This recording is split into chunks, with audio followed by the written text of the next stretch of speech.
Donc, nous vivons un moment incroyable. Il y a plus de personnes déplacées de force dans le monde aujourd'hui qu'à n'importe quel autre moment de l'histoire moderne. Nombre de ces personnes prises dans des situations impossibles de violence aiguë, de grande intensité, doivent fuir pour survivre.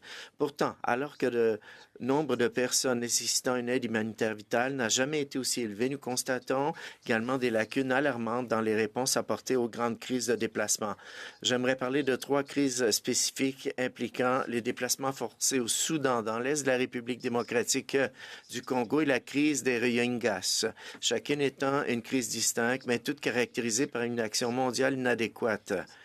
En avril dernier, cela faisait un an que le conflit avait embrassé le Soudan, provoquant des déplacements forcés de millions de personnes à l'intérieur du pays dans les pays voisins, tels que le Sud-Soudan et l'Est du Tchad. Aujourd'hui, la situation est pire que jamais. Des centaines de milliers de personnes sont confrontées à d'immenses souffrances, notamment la malnutrition, les traumatismes et le manque de soins de santé de base. Au début du mois, notre organisme a été contraint d'interrompre le traitement ambulatoire de 5 000 enfants souffrant de malnutrition aiguë dans le camp déplacés de Zamzam dans Darfour du Nord, car les belligérants ont bloqué les livraisons de nourriture et de médicaments. 2900 de ces enfants sont âgés de moins de 5 ans et souffrent de malnutrition aiguë sévère. Leur vie est en danger immédiat. Dans la province du Nord Kivu, en République démocratique du Congo, des centaines de milliers de personnes déplacées ont un besoin urgent de nourriture, d'abri, d'eau potable et de protection contre les violences sexuelles dans un contexte de conflit violent entre de multiples groupes armés, y compris les forces gouvernementales. En 2023, les cliniques que nous soutenons ont pris en charge 20 556 survivantes de violences sexuelles, soit environ 2 survivantes sexuelles toutes les heures. La situation alarmante s'est encore détériorée. Les équipes de MSF ont traité près de 70 du nombre total de survivants de violences sexuelles en 2023 au cours des seuls 5 premiers mois de 2024. En septembre, l'Est de la RDC a également été l'épicentre de l'épidémie de Mpox qui sévit actuellement en Afrique, un virus qui sera impossible d'endiguer si des efforts ne sont pas faits pour améliorer les conditions de vie épouvantables dans lesquelles les gens se situent depuis trop longtemps, les gens déplacés.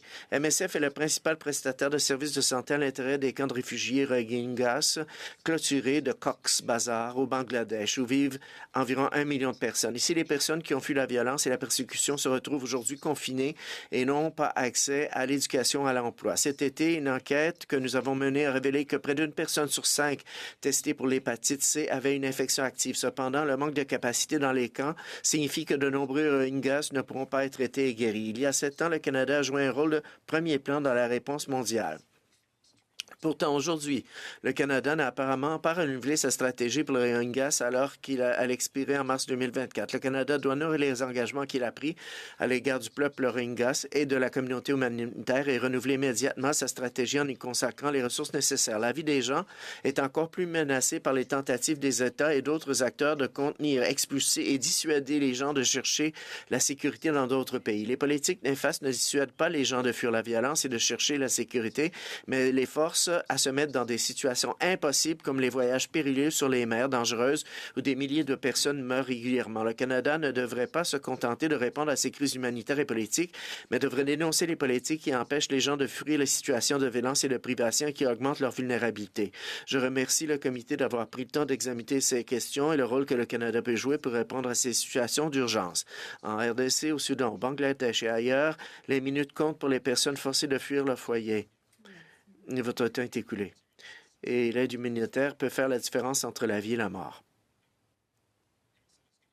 Nous allons continuer d'intervenir, mais les humanitaires ne peuvent pas arrêter les guerres. Les humanitaires ne peuvent pas lever les blocus et les humanitaires ne peuvent pas empêcher les crises qui entraînent aujourd'hui des niveaux alarmants de déplacement. Vous avez la voix et le pouvoir d'agir de manière décisive. Le Canada a une voix et doit être pleinement engagé dans la résolution des problèmes qui alimentent aujourd'hui les crises humanitaires. Nous espérons que le Canada trouvera la volonté politique et le courage moral de continuer à s'engager. Merci.